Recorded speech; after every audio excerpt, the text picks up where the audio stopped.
മനുഷ്യർക്ക് ഭീഷണിയാകുന്ന ക്ഷുദ്രജീവികളെ വെടിവെച്ചു കൊല്ലാൻ സംസ്ഥാനങ്ങൾക്ക് അധികാരമുണ്ടെന്ന് കേന്ദ്ര വനം പരിസ്ഥിതി മന്ത്രി Bhupender Yadav.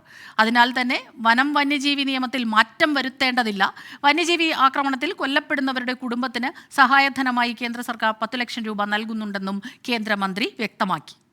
Under the Wildlife Protection Act 1972, under Section 11, enough power have been vested with the Chief Wildlife Warden of the state. So power is already there. The state government wants, their power is with them, with their chief wildlife, the power is there.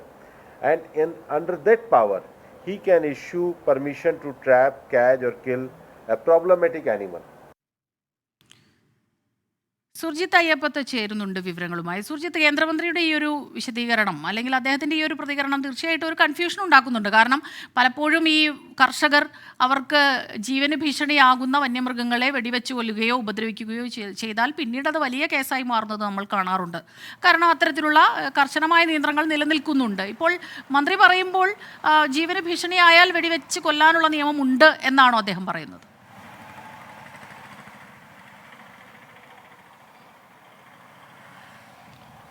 Smitha, ഇത്തരത്തിൽ വെടിവെച്ച് കൊല്ലാനുള്ള ഉത്തരവിറക്കാൻ chief wild life വാർഡന് അധികാരമുണ്ട്. അതായത് സംസ്ഥാനത്തിന് അധികാരമുണ്ട് എന്നുള്ളത് കൃത്യമായി പറയുകയാണ്. 1972 വന നിയമത്തിൽ ഇതുമായി ബന്ധപ്പെട്ട ക്ലോസ് ഉണ്ട് എന്ന് തന്നെ അദ്ദേഹം വാദിക്കുന്നുണ്ട് മന്ത്രി.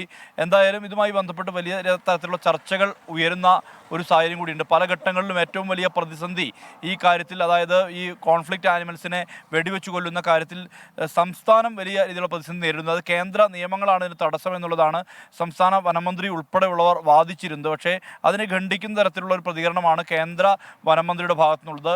സംസ്ഥാനത്തിന് ഇതുമായി ബന്ധപ്പെട്ട അധികാരമുണ്ട്, ഈ അധികാരം സംസ്ഥാനത്തിന് പ്രയോഗിക്കാൻ കഴിയും എന്ന് തന്നെയാണ് മന്ത്രി പറയുന്നത്. മാത്രമല്ല, ഈ കടുവ ഉൾപ്പെടെയുള്ള വന്യജീവികളുടെ കാര്യത്തിൽ ഇതെങ്ങനെ പ്രാവർത്തികമാകുമെന്ന് ചോദ്യം ഉന്നയിച്ചപ്പോൾ അതുമായി ബന്ധപ്പെട്ട അത് കേന്ദ്രത്തെ ഒരു ടെലിഫോൺ കോളിലൂടെ അറിയിച്ചാൽ മതി എന്നുള്ളതാണ് വനംവകുപ്പ് ഡയറക്ടർ തന്നെ, കേന്ദ്ര വനംവകുപ്പ് ഡയറക്ടർ തന്നെ ഇക്കാര്യത്തിലൊരു സ്ഥിരീകരണം വരുത്തിയിരിക്കുന്നത്. എന്തായാലും മറ്റൊരു പ്രധാനപ്പെട്ട ഒരു കാര്യം അദ്ദേഹം ഉന്നയിച്ചത് കേന്ദ്ര സർക്കാരാണ് ഇതുമായി ബന്ധപ്പെട്ട്, അതായത് ഈ വന്യജീവികൾ ആക്രമിച്ചത് വഴി കൊല്ലപ്പെടുന്ന മനുഷ്യരുടെ കുടുംബങ്ങൾക്ക് വേണ്ട സഹായം നൽകുന്നത്, ധനസഹായമായി 10 ലക്ഷം രൂപ നൽകുന്നത് കേന്ദ്ര സർക്കാരാണ് എന്നാണ് വനമന്ത്രി പറഞ്ഞിരിക്കുന്നത്. എങ്കിൽ ആ 10 ലക്ഷം വയനാട്ടിലെ ഒരാൾക്ക് പോലും, ഇങ്ങനെ ഇത്തരത്തിൽ മരിച്ച ഒരാളുടെ കുടുംബത്തിന് പോലും കിട്ടിയിട്ടില്ല എന്നുള്ളതാണ് പ്രതിപക്ഷ MLA-മാരായിട്ടുള്ള IC ബാലകൃഷ്ണനും T സിദ്ദിഖും ഉന്നയിക്കുന്ന വാദം. ഇത് സംസ്ഥാന സർക്കാരാണ് നൽകുന്നതെന്ന് സംസ്ഥാന സർക്കാർ അവകാശപ്പെടുന്നു.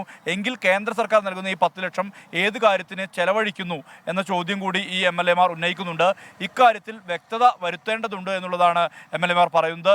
വലിയ രീതിയിലുള്ള പ്രഖ്യാപനങ്ങളൊന്നും ഉണ്ടായില്ല. വയനാട് വലിയ പ്രതീക്ഷയാണ് കേന്ദ്ര വനമന്ത്രിയുടെ സന്ദർശനവുമായി ബന്ധപ്പെട്ട് വച്ചു പുലർത്തിയിരുന്നത്. പക്ഷേ വലിയ രീതിയിലുള്ള പ്രഖ്യാപനങ്ങൾ ഒന്നും തന്നെ ഈ വനമന്ത്രിയുടെ ഭാഗത്തു നിന്ന് ഉണ്ടായില്ല. അദ്ദേഹം പറഞ്ഞ കാര്യങ്ങൾ ചിലത് കേരള, തമിഴ്നാട്, കർണാടക വനം വകുപ്പുകൾ തമ്മിലുള്ള ഏകോപനം ഉറപ്പാക്കാനും ഒപ്പം തന്നെ ഈ ആനത്താരകൾ വീണ്ടെടുക്കുന്നതിനും വേണ്ടി കോയമ്പത്തൂരിലെ സലീം അലി ഇൻസ്റ്റിറ്റ്യൂട്ടിനെ ചുമതലപ്പെടുത്തും എന്നുള്ള കാര്യം മാത്രമാണ് അദ്ദേഹം പറഞ്ഞിട്ടുള്ളത്. മാത്രമല്ല 15 കോടിയിലധികം രൂപ സംസ്ഥാന സർക്കാരിന് നൽകിയിട്ടുണ്ട് നേരത്തെ എന്നുള്ള കാര്യം കൂടി അദ്ദേഹം വ്യക്തമാക്കുന്നുണ്ട്. ഇതൊഴിച്ചാൽ മറ്റൊരു വലിയ രീതിയിലുള്ള പ്രഖ്യാപനങ്ങളൊന്നും തന്നെ നടന്നിട്ടില്ല എന്നുള്ളതാണ് വ്യക്തമാവുന്നത്. എന്തായാലും മന്ത്രിക്കെതിരെ പ്രതിഷേധം ഉയർന്നിരുന്നു. KSU പ്രവർത്തകർ കരിങ്കൊടി കാണിക്കാൻ ശ്രമിച്ചു. അവരെ അറസ്റ്റ് ചെയ്ത് നീക്കുന്ന സമീപനമാണ് പോലീസിൻ്റെ ഭാഗത്തു നിന്ന് ഉണ്ടായിട്ടുള്ളത്. അതോടൊപ്പം ഇന്ന് കാത്തലിക് കോൺഗ്രസിൻ്റെ നേതൃത്വത്തിൽ മാനന്തവാടി അതിരൂപതയ്ക്ക് കീഴിലുള്ള വിശ്വാസികൾ ഈ വന്യജീവി വിഷയം ഉയർത്തിക്കൊണ്ടുള്ള പ്രതിഷേധ പരിപാടി സംഘടിപ്പിക്കുന്നുണ്ട്. ഇന്ന് രാവിലെ മുതൽ തന്നെ കളക്ട്രേറ്റ് പടിക്കൽ ഉപവാസം നടത്തുന്നുണ്ട്. ഇതുമായി ബന്ധപ്പെട്ട ഒരു റാലി അല്പസമയത്തിനകം തന്നെ കൽപ്പറ്റയിൽ നിന്ന് ആരംഭിക്കും. തുടർന്ന് നടക്കുന്ന പൊതുസമ്മേളനം മാർ ജോസഫ് പാംബ്ലാനിയാണ് ഉദ്ഘാടനം ചെയ്യുന്നത്. എന്തായാലും ഈ വിഷയത്തിൽ മന്ത്രിയുടെ സന്ദർശനത്തിൽ വലിയ അളവിലുള്ള ഒരു ആശാവഹമായ കാര്യങ്ങൾ, അത്തരത്തിൽ പ്രഖ്യാപനം ഉണ്ടായിട്ടില്ല എന്നുള്ളതാണ് പൊതു വിലയിരുത്തൽ.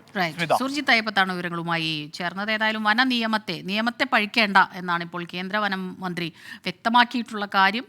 ജീവന് ഭീഷണിയാകുന്ന വന്യജീവികളെ, മൃഗങ്ങളെ വധിക്കാനുള്ള ഉത്തരവ് സംസ്ഥാനത്തിന്റെ വനം വകുപ്പിന് നിർദ്ദേശം നൽകാവുന്നതാണ് അത്യാവശ്യ ഘട്ടങ്ങളിൽ നിന്ന്. നിയമത്തിൽ തന്നെ അതുണ്ട്. ആ ഒരു സാഹചര്യത്തിൽ തീർച്ചയായിട്ടും നിയമത്തിൽ ഭേദഗതി വരുത്തേണ്ട ഒരു ആവശ്യമില്ല എന്നാണ് കേന്ദ്രമന്ത്രി പറഞ്ഞത്. സുർജിത്ത് അയ്യപ്പത്ത് വിവരങ്ങൾ നൽകുകയായിരുന്നു.